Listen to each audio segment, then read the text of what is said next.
Hey, I'm Dark North. In this video, I'll be going over the best Diluc team comps to maximize his damage. I'll be going over the 4 slots that make a team. The first one being reserved for Diluc, and the other 3 I'll be going over different characters that can fit and their pros and cons. You can pick each character in the slot depending on what characters you have and what strengths you value and what weaknesses you're okay with. So let's start with the second slot, which is the Vaporize support slot. Waterboy is MVP here as a Vaporize support, as he is for literally every pyro DPS.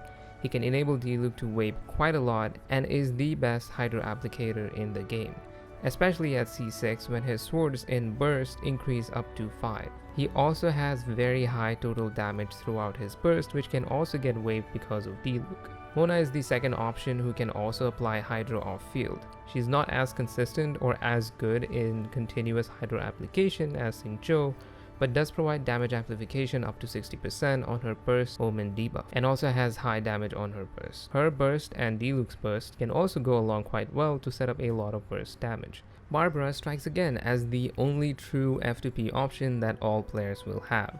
If you don't have Mona or Xingqiu, or they're busy in another team, or maybe you just like Barbara. Okay, I'll stop, that's being overused. Barbara is definitely not my favorite character or anything, but she could be yours. With a R5 Thrilling Tale, she can be a decent vape support for Diluc while also being a healer.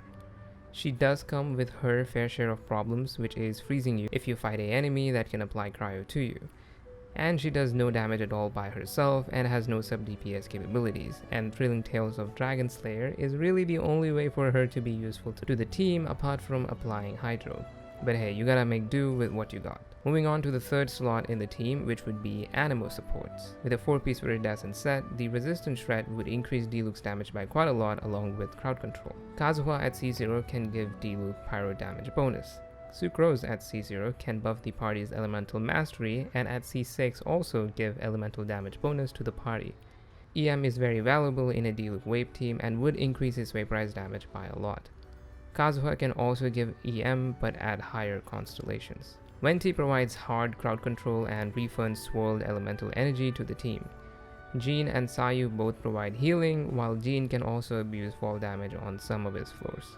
An exception to the third slot, which was for Anemo characters only, is Albedo when he is used with Zhongli, which is a very specific scenario. Albedo provides an EM buff as a passive skill and thus can increase Diluc's Vaporize damage, and when he's with Zhongli, they both provide Geo Resonance, which further increases his damage. Now moving on to the fourth slot, which is for SUB-DPS, buffers, and shielders.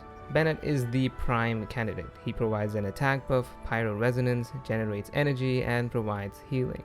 Zhongli can shred resistance, provide a shield, has high burst damage, and can be a Favonius battery. Diona can provide a shield, healing, can also be a battery with Favonius bow, and can give some melts but should not be relied on for that reason. Xiangling can steal vapes from Diluc but also has very high damage as a pyro SUB-DPS. Your Diluc might not vape as much if she's used in the team, but the overall damage of the entire team would go up by quite a lot. Of course, this is assuming she's actually built, otherwise she's not recommended. Chongyun is not a great option as a melt support because pressing Q on Diluc overrides the cryo infusion, and should really only be used if he's properly built as a burst Q support and contributes a lot to the team damage. Melt is very inconsistent and is not very practical for Diluc, so is generally not recommended. Vape-Melt, which is very strong on characters like Hu Tao, Xiangling, and Bennett, are not recommended for Diluc because being a claymore, he shatters and takes away the reaction gauge, resulting in a loss of DPS instead of an increase, so it's also not recommended. Electro characters are also not recommended because of overload and stealing reactions. That's it with this video. If you found this helpful, a like would be really appreciated. If you want to see more stuff like this, be sure to hit that subscribe button, and if you have any questions, you can leave them down in the comments. Thanks for watching.